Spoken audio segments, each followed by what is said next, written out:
Hola, amigos. Es un gusto tenerlos de regreso. Espero que hayan tenido una excelente semana. Hoy continuaremos con el capítulo 10 del libro, Mi sistema, de Aaron Nimzowitz. Este capítulo se titula, El problema del centro.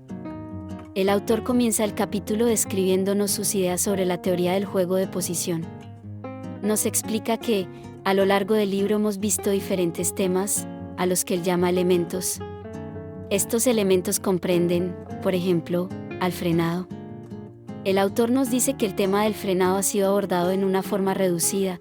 Para entender esto, recordemos el frenado de un peón pasado. Nos dice el autor que, en el juego de posición, el frenado es un concepto más amplio, que puede requerir extenderse a otras áreas. Nos dice Nimzowitz que en una partida puede ser necesario frenar un flanco entero. Esta mayor extensión de los elementos en el juego de posición se aplica también a otros elementos analizados ya en el libro. Procede el autor a hablarnos sobre las ideas que pueden tener algunos principiantes sobre el juego de posición. Nimzowitz menciona que algunos jugadores principiantes consideran que cada jugada debe traer algo en forma inmediata. En consecuencia, estos jugadores siempre buscan jugadas que impliquen una amenaza, o respuestas directas a las amenazas del rival. En su búsqueda, estos jugadores dejan pasar jugadas de espera o de ordenamiento. Nos dice el autor que las jugadas posicionales no constituyen jugadas de amenaza o de defensa, sino que, para el concepto de Nimzowitz, son jugadas que aseguran la posición en un sentido elevado. Buscan poner en contacto las piezas propias con puntos enemigos o propios que sean de importancia estratégica. Nos comenta el autor que, cuando un jugador posicional juega contra un oponente que juega combinaciones, ocurre una situación particular. El jugador de combinaciones ataca enérgicamente y solo espera dos tipos de jugadas enemigas, las jugadas de defensa o las de un posible contraataque. La situación particular aparece cuando no se tiene previsto que el oponente puede responder con una jugada diferente a las mencionadas, y el jugador posicional logra, con una jugada, poner en contacto una pieza propia con una casilla clave. Gracias a este contacto, la posición se conserva y el ataque fracasa. Nos lleva Nimzowitz a una partida que él mismo jugó contra un aficionado que tenía un estilo de juego de combinación. El autor llevaba las piezas blancas y comienzan la partida con E4, E5, caballo F3, caballo C6, D4, E por D4, caballo por D4, D6. Nimzowitz considera que esta jugada se puede hacer, pero con la intención de defender, jugando caballo F6, alfil E7, torre E8, presionando en E4. La partida continuó con caballo C3, caballo F6, alfil E2, alfil E7, alfil E3, alfil D7, dama D2, A6, F3, enroque corto, enroque largo, B5. La última jugada negra no parece muy adecuada, pero se jugó porque las negras esperaban como respuesta a la jugada G4. Sin embargo, Nimzowitz contestó caballo D5. Con esto las blancas buscaban ocupar una garita central en la columna de dama, castigando con juego central al ataque prematuro en los flancos. Después de caballo D5 de las blancas, se siguió caballo por D5, E por D5, caballo por D4, alfil por D4. Después de esto, Nimzowitz considera que la posición blanca es mejor, pues conservan una mejor posición central. La partida siguió con alfil F6, F4, torre E8, alfil F3. Esta posición nos muestra que las negras tienen débil su flanco de dama y esto les dificultará el final. El autor nos explica que caballo E5 fue una jugada posicional. Entonces el autor extrae la siguiente conclusión: no siempre hay que atacar. Nimzowitz nos recomienda realizar jugadas de seguridad impuestas por las exigencias de la posición. Continúa Nimzowitz diciéndonos que muchos maestros y jugadores fuertes consideran que el juego de posición consiste en acumular pequeñas ventajas que luego se explotarán en el final. Nimzowitz nos dice que está en desacuerdo con estas ideas. Nos dice que la acumulación de pequeñas ventajas no es parte fundamental del juego de posición. Concluye el autor entonces que el juego de posición no se basa en la acumulación sino en la profilaxis. Nos explica Nimzowitsch que, en su opinión, el ataque y la defensa no entran en el juego de posición. El juego de posición se compone de una profilaxis que debe llevarse a cabo enérgicamente y a plena conciencia. En ese sentido, el juego de posición busca disminuir la posibilidad de que ocurran situaciones que, desde el punto de vista posicional, serían indeseables. Nimzowitsch entonces nos describe las dos posibilidades. La primera posibilidad que no deseamos desde el punto de vista posicional es que el enemigo realice una jugada liberadora de peones. En consecuencia, el jugador de posición colocará sus piezas de forma tal que impida al adversario las jugadas liberadoras de peones. Es importante aclarar que, antes de adoptar estas medidas debe juzgar si la amenaza sí es una verdadera jugada liberadora. La última consideración es importante pues existen algunas jugadas que no son liberadoras, solo llevan a una apertura temprana y desfavorable de la posición y otras jugadas que son el resultado de un proceso natural. Contra las jugadas que resultan de un proceso natural no es necesario luchar, pues resulta ser tan infructuoso como luchar contra un fenómeno de la naturaleza. Nos da el autor entonces dos ejemplos. En la partida, pasamos a la posición de la jugada 11, antes de mover las blancas. Acá veremos una falsa jugada liberadora. Las blancas están presionando en el flanco de dama, y las negras tienen a su disposición la jugada 5. Las blancas podrían tratar de prevenir esa jugada, pero al juzgar que no es una jugada liberadora real, las blancas juegan B4.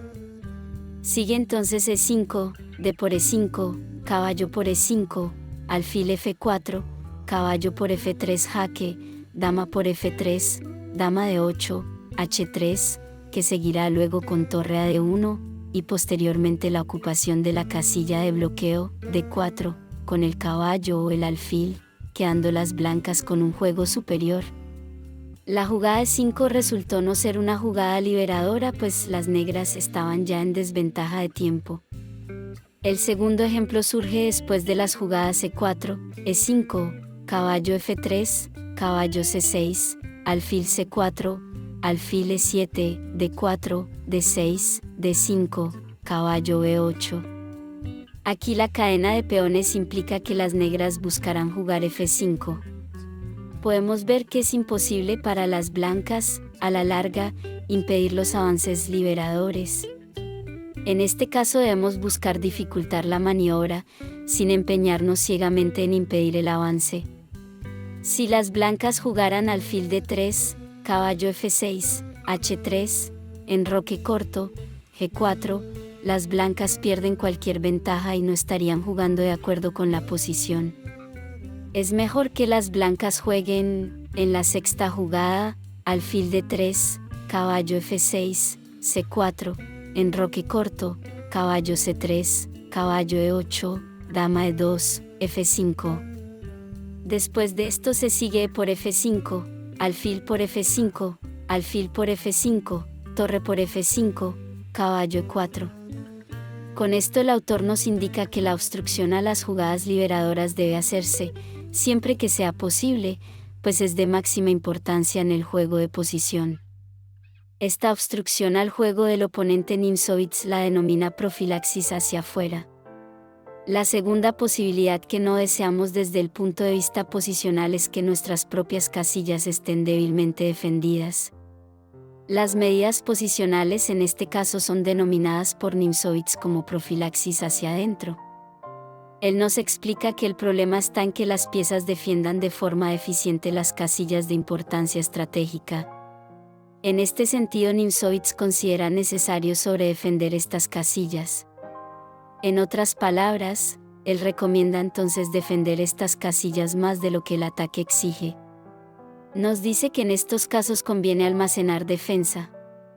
Nos da entonces una recomendación, es necesario defender las casillas débiles, y más aún las casillas fuertes. Sobre defender todo lo que quepa en el concepto de puntos con importancia estratégica. Las piezas que participen en esta maniobra se verán recompensadas, pues la importancia de la casilla estratégica les brinda mayor importancia. Nos surge un interrogante entonces. ¿Cuáles son las casillas de importancia estratégica?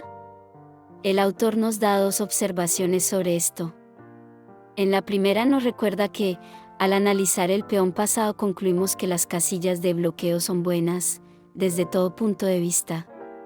Como ejemplo nos da la siguiente posición. Nos dice que el peón en E5 es un peón fuerte y que conviene sobredefenderlo y nos dice que la defensa actual, el peón D4, no es suficiente. Por lo que las blancas juegan a defender E5 con piezas jugando caballo D2, caballo E7, caballo F3, caballo G6, torre E1, alfil B4, C3, alfil A5, alfil F4, enroque corto, alfil G3, alfil C7, caballo G5. Ahora, los sobredefensores al salir de su sueño, desarrollan una acción considerable. Continúan las negras con torre F8, caballo F4, caballo H8, dama G4, caballo F8, torre 3, B6, caballo H5, caballo HG6, torre F3, torre 7, caballo F6 jaque, rey H8, caballo F por H7, caballo por H7, caballo por F7 jaque, torre por F7, torre por F7 con victoria de las blancas. Después de esto el autor nos recalca que la sobredefensa de una casilla de importancia estratégica es deseable y se ve recompensada por la ampliación del radio de acción de los sobredefensores. Nos da un ejemplo más en la siguiente posición de una partida entre Nimzowitz y Alekhine. El autor conducía las piezas blancas, y la posición que analizaremos surge en la jugada 15. Les toca a las blancas y se jugó torre a D1, torre a E8. Las blancas mueven sus torres con la idea de sobredefender D4 y continúan con torre D2, dama G5, torre F D1, alfil A7, caballo F4, caballo F5, caballo E5, alfil B8. Aquí el autor nos dice que, ahora debió jugarse torre E2 con lo que los sobredefensores se hubieran llenado de gloria. La segunda observación sobre las casillas de importancia estratégica es que las reglas de la sobredefensa se aplican para las casillas centrales muy fuertes. Por ejemplo, casillas centrales importantes, que sufrirán ataques, o las casillas de bloqueo o las casillas con peones libres fuertes. Nos aclara que por ningún motivo debemos sobredefender casillas sin importancia, pues esto llevaría a los sobredefensores a una posición pasiva. El autor nos dice también que esto cambia cuando el peón débil constituye la base de una importante cadena de peones. Nos lleva entonces a la siguiente posición para entender mejor esta idea. En el diagrama vemos cómo las torres defienden la base débil de la cadena. Esta defensa se transmite de forma indirecta al peón D5, pues fortalecer la base fortalece la cadena. Pasemos a otro diagrama. Acá no está el peón E5, y en consecuencia el papel que juegan las torres es más reducido. La única función que cumplen es impedir que se pierda E4. En este caso, la sobredefensa no encierra ningún ataque futuro, muy diferente a lo que vimos en la posición anterior. Esta posición nos muestra solo una disposición pasiva de piezas defensoras, cosa que debe ser evitada a toda costa. En resumen, la ley de la sobredefensa solo debe ser aplicada a casillas fuertes. Las casillas débiles solo podrán exigir ser sobredefendidas en el caso en el que contribuyan a fortalecer otras casillas fuertes. De todo esto concluye Nimzowitz que la lucha posicional se puede reducir al deseo que tiene un bando de movilizar la masa de peones y a la oposición que genera el oponente. En ese sentido, la profilaxis es una estrategia para lograr el éxito en la lucha posicional. Nimzowitz considera que es muy importante lograr la movilidad de la masa de peones, debido a su fuerza de expansión, facilitando obtener la ventaja de espacio en el tablero. El autor define la masa móvil de peones como la movilidad individual de cada peón, pues en caso de que se realice un avance y haya un peón rezagado, no se consideraría esa situación como movilidad restringida, pues el peón retrasado podría tener el papel de niñera o protector. Para entender esto, veamos la siguiente posición, donde pasamos a la jugada 17. Las blancas podrían hacer desaparecer el peón retrasado en D2 mediante el avance de 4. Sin embargo, en la partida el autor jugó F4, siguió la partida con dama E7, E4, alfil C6, G4, F5, G por F5, E por F5, E5, alfil C7, caballo D5, alfil por D5, C por D5, dama D7, E6 obteniendo la victoria con facilidad. En la siguiente partida nos muestra el autor que no tenía afán de deshacerse del peón retrasado. Nimzowitsch llevaba las piezas blancas y jugó C4, C5, caballo F3, caballo F6, caballo C3, D5, C por D5, caballo por D5, E4, caballo E4, alfil C4, E6, enroque corto, caballo 8 C6. Si las negras jugaban A6, no sería conveniente avanzar el peón retrasado, pues después de E4, C por D4, dama por D4, dama por D4, caballo por D4, alfil C5, alfil E3, alfil por D4, alfil por D4, caballo C2, torre a D1, caballo por D4, torre por D4, caballo C6, torre D2 y las negras desarrollan su flanco de dama con B5, alfil B7 y rey E7, y tienen igualdad, por lo que en la octava jugada continuó la partida con D3, caballo D4, caballo por D4, C por D4, caballo E2 y después de esto las blancas. Con F4 consiguen una masa móvil de peones apoyada por F4. El autor pasa ahora a hablarnos del centro. Nos explica que las piezas deben dirigirse hacia el centro, y nos da como ejemplo las posiciones que vemos en estos diagramas. Los peones atacan al centro enemigo, así como nuestras propias piezas también lo hacen. Sin embargo, el autor hace una aclaración. En las posiciones donde el centro es semicerrado también deben usarse las piezas para vigilar el centro. Como ejemplo nos muestra la posición que surge después de las jugadas E4, E5, caballo F3, caballo C6, alfil C4, alfil C5, caballo C3, D6, D3, alfil G4, H3, alfil H5, G4, alfil G6. El centro, en este caso, se ve amenazado por dos jugadas. La primera es alfil B5, seguido de E4. La otra jugada que amenaza al centro es caballo D5, seguido de C3 y E4. Nos muestra otro ejemplo en una partida de Capablanca contra López Martínez, de 1914. Capablanca llevaba las piezas blancas y jugó E4, E5, alfil C4, alfil C5, caballo C3, caballo F6, D3, caballo C6, alfil G5, H6, alfil H4, G5, alfil G3, H5, H4, G4, dama D2, D6, caballo G2, dama E7, enroque corto. Las negras se sintieron entonces en condiciones de jugar A6, pero la pérdida de este tiempo se hace notar porque la posición es cerrada solo en apariencia. Las blancas jugaron entonces caballo D5, caballo por D5, E por D5, caballo D4, caballo por D4, alfil por D4, C3, alfil B6, D4. Ya en esta posición las blancas tenían ventaja. Nos dice el autor que después de la sexta jugada, las negras pudieron lograr la iniciativa si hubieran tenido una estrategia central más hábil. Por ejemplo, podían jugar alfil E7 que sostiene el centro. También tenían la jugada de 6, caballo E5, G5, alfil G3, alfil E6, se amenaza alfil por D5, E por D5, caballo E7, alfil B5 jaque, C6, D por C6, B por C6 y las negras dominan el centro.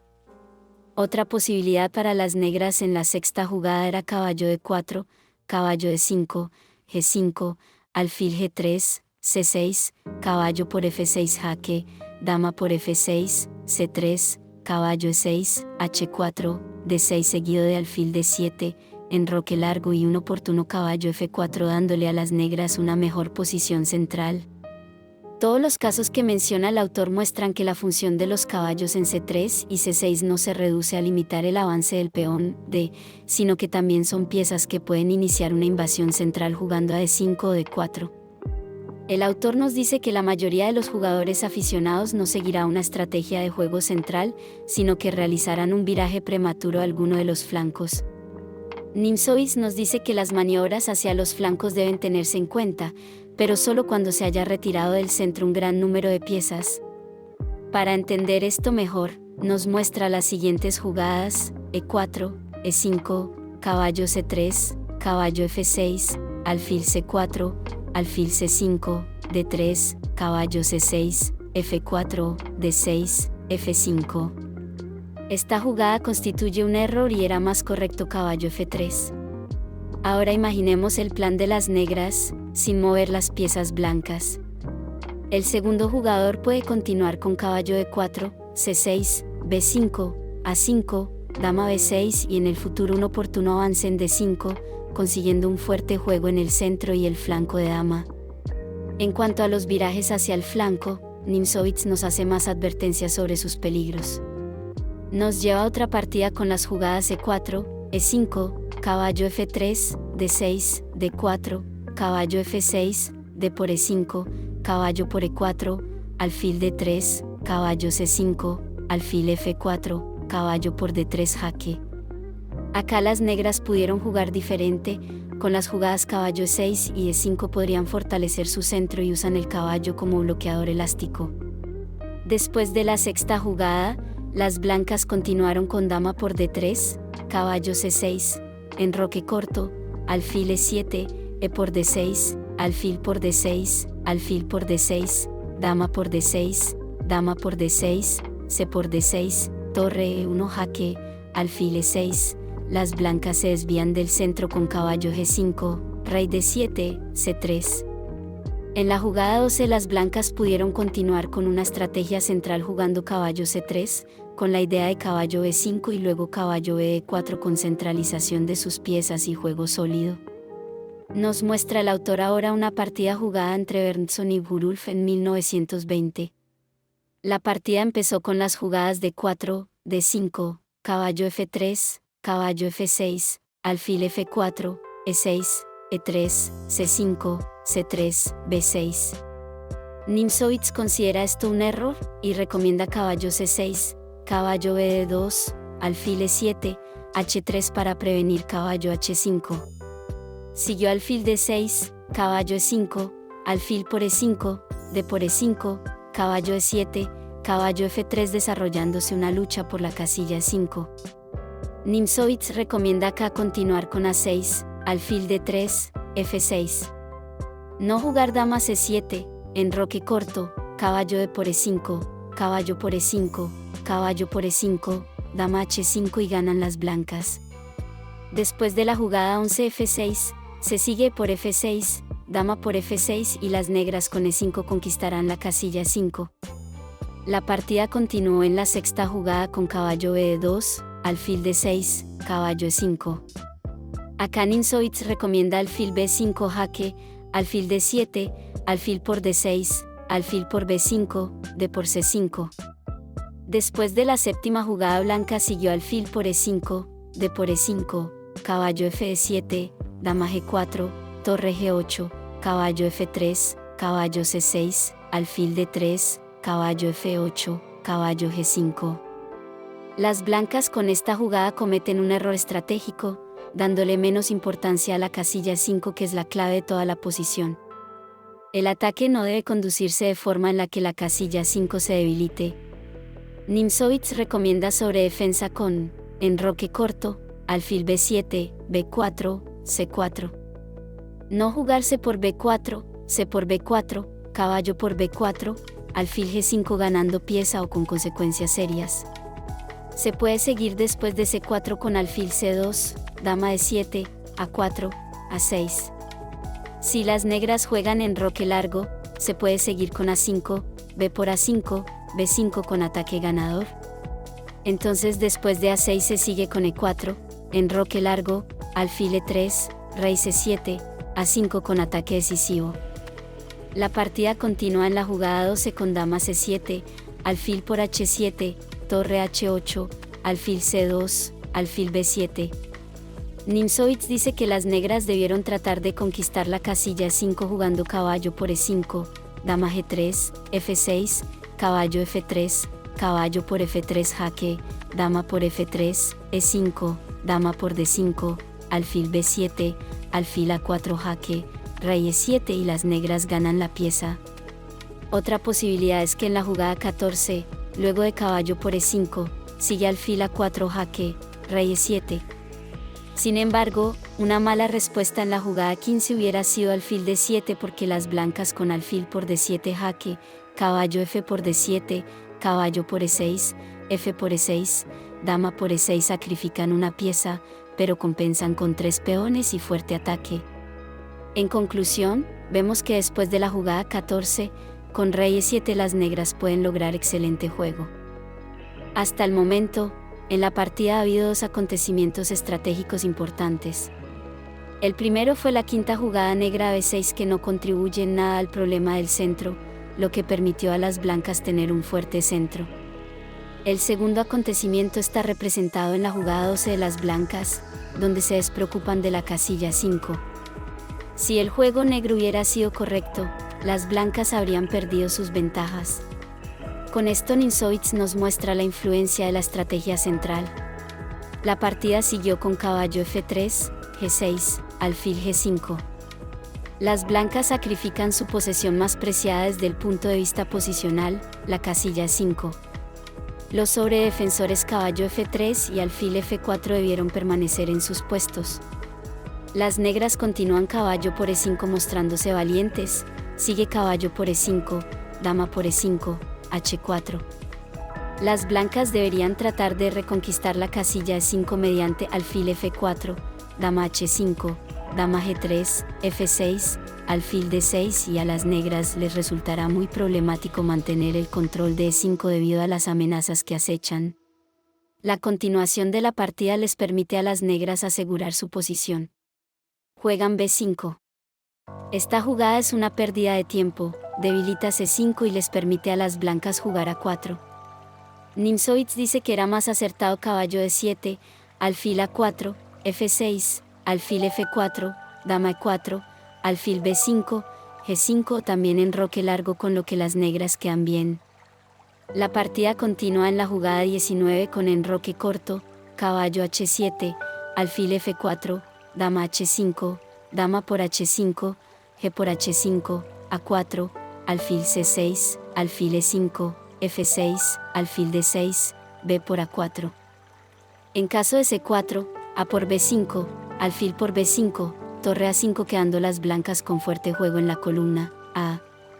Continuaron con alfil por C5, rey D7, alfil por A4, A6, alfil por C6 jaque, rey por C6, torre A5, torre HB8, alfil B4, torre B5, torre FA1, torre por A5, torre por A5, rey B6, E4, torre D8, E por D5, E por D5, C4, D por C4, torre por H5, torre E7, G4, torre G7, F3, rey B7, rey F2, torre F7, torre C5, caballo F8, torre por C4, caballo G6, H5, caballo E5, torre E4, caballo C6, torre E4, F5, torre F4, caballo E5, torre por F5, torre por F5, G por F5 y las negras abandonan. Sobre esta partida Nimzowitsch nos dice que los comentarios fueron ricos en ideas, nos dice que la quinta jugada de las negras muestra una vigilancia insuficiente del centro y la jugada 12 de las blancas también una exagerada despreocupación del centro, con un error típico de viraje del centro hacia los flancos. En la jugada 14 le dan poco valor al punto crucial y el comentario que realiza la jugada 18 es un ejemplo de lo que respecta a la ocupación de las casillas centrales. Las ideas de aprendizaje que nos deja el autor sobre este capítulo son: vigilar el centro, sobre defender, no virar a los flancos antes de tiempo, y una vez que se han eliminado los peones centrales hay que, por lo menos, dominar las casillas. Ahora, Nimzowitz nos dice que en la partida anterior pudimos apreciar cómo el viraje, o desviación del centro, trajeron un resultado negativo. Nos remite a la siguiente posición, que aparece en una partida donde Nimzowitz llevaba las piezas negras, y en la jugada 13 las blancas cometen un error jugando caballo E2, caballo E8, dama D2, G6, G4, caballo G7, caballo G3, C6, y el viraje ejecutado modificó tanto la posición que las negras pudieron iniciar un ataque. El autor nos menciona que normalmente los maestros enfocan su juego en el centro. Como ejemplo nos da una partida jugada entre Nimzowitz y Alekhine, quien llevaba las piezas negras, y después de las jugadas C4, caballo F6, caballo C3, D5, E5, caballo F7, F4, E6, caballo F3, C5, G3, caballo C6, alfil G2, alfil E7, enroque corto, D3, caballo E6. Las negras estaban en una posición incómoda pues no habían jugado F6. La partida siguió con caballo E2, D4, G4 empezando un fuerte ataque. Continúan con F6, E por F6, G por F6, de lo contrario, por ejemplo, con alfil por F6, se realizaría la centralización del caballo blanco por G3 y F5. Luego jugaron caballo G3, caballo E5, dama E2, alfil D6, caballo H4, caballo C7, alfil D2, dama C7, dama F2, y por medio de las siguientes jugadas se manifiesta la fuerza interna de la estructura negra centralizada. C4, D por C4, caballo E3, con lo cual Alekhine logró las tablas. Nimzowitz nos dice que él apoya la centralización en la teoría y la práctica. Nos da otro ejemplo en la siguiente partida, en la cual el autor conducía las piezas negras, y se jugó E4, E6, D4, D5, caballo C3, alfil B4, E por D5, E por D5, alfil D3, caballo E7, caballo G2, enroque corto, alfil G4, F3, alfil H5, caballo F4, alfil G6, caballo C2, alfil D6, dama E1. De acuerdo con la centralización, correspondería jugar ahora alfil por D3, caballo por D3, quedando las casillas E5 y E5 en vigilancia continua.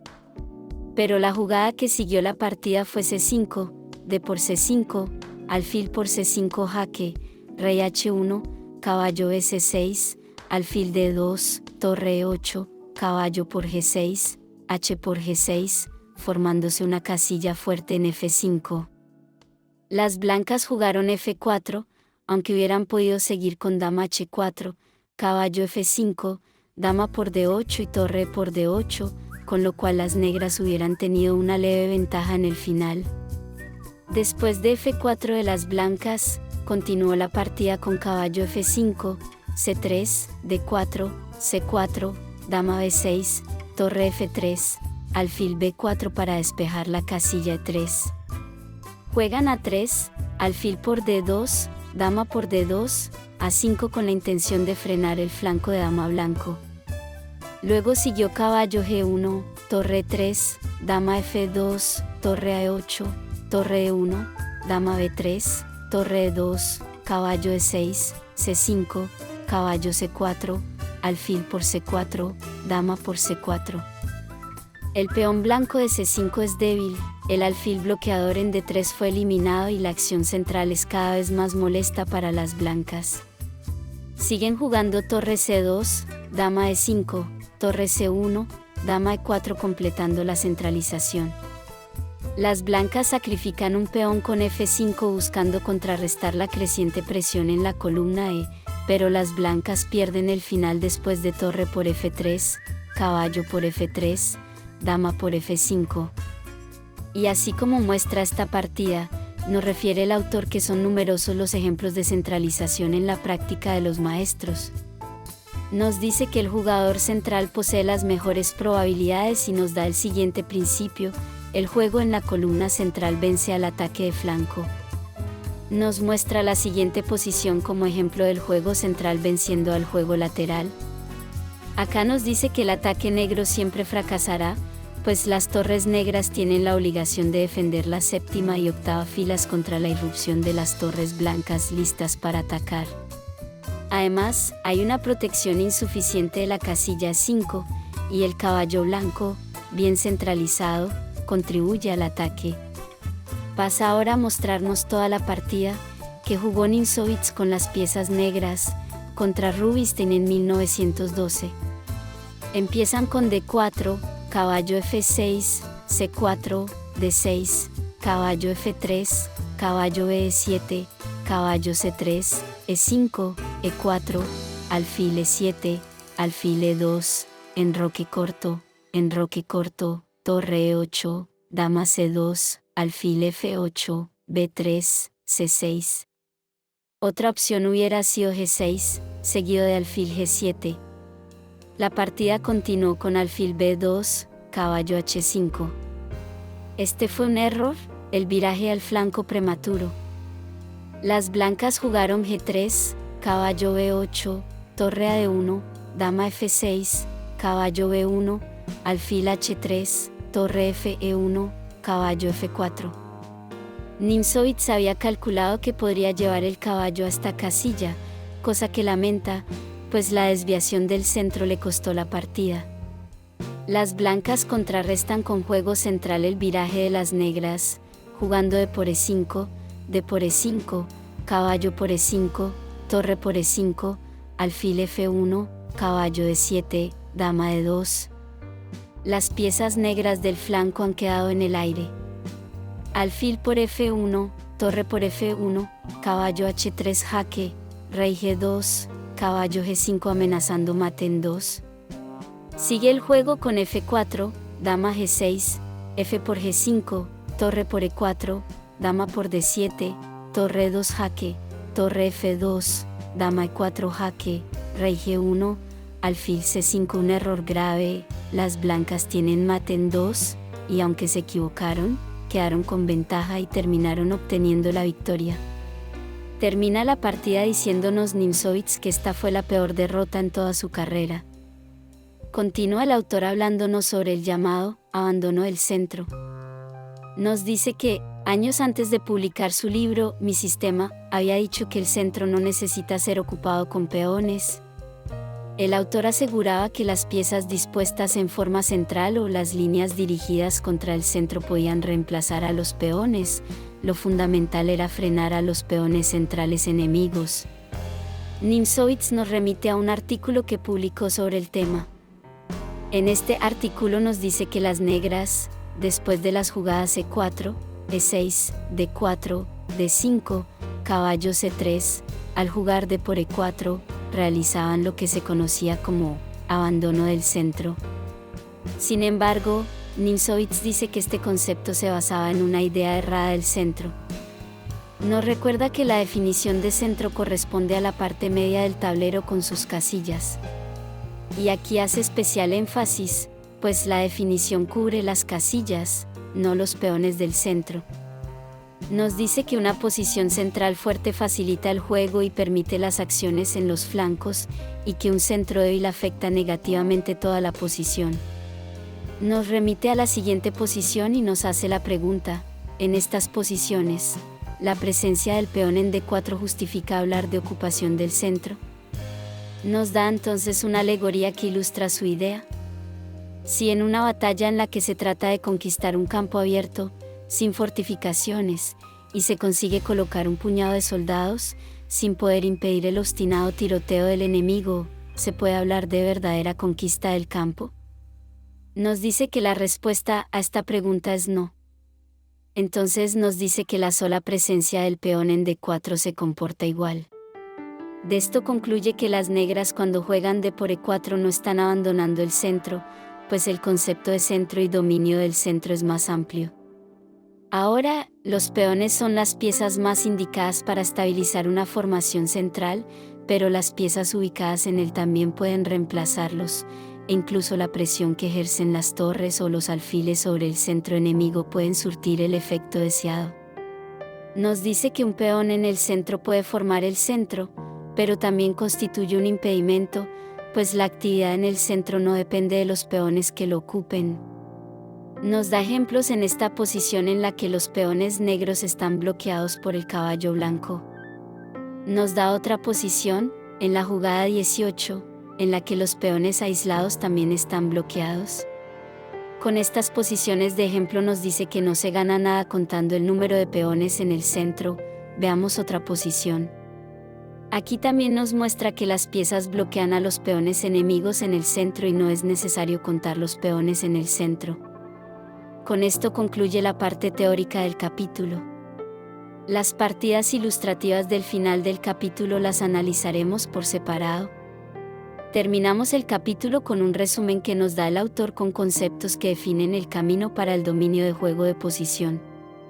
Primero, refutar el concepto erróneo de que cada jugada persigue un fin inmediato. También hay jugadas de reposo y espera. Segundo, reconocer a la previsión como la idea que dirige el juego de posición.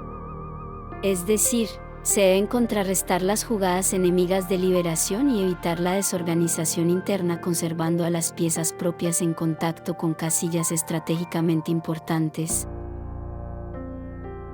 Tercero, respetar la estrategia central, evitando todo viraje prematuro a los flancos y maniobrar siempre bajo el signo de la centralización. Cuarto, jugar buscando la movilidad conjunta de la masa de peones y no la particular de cada peón.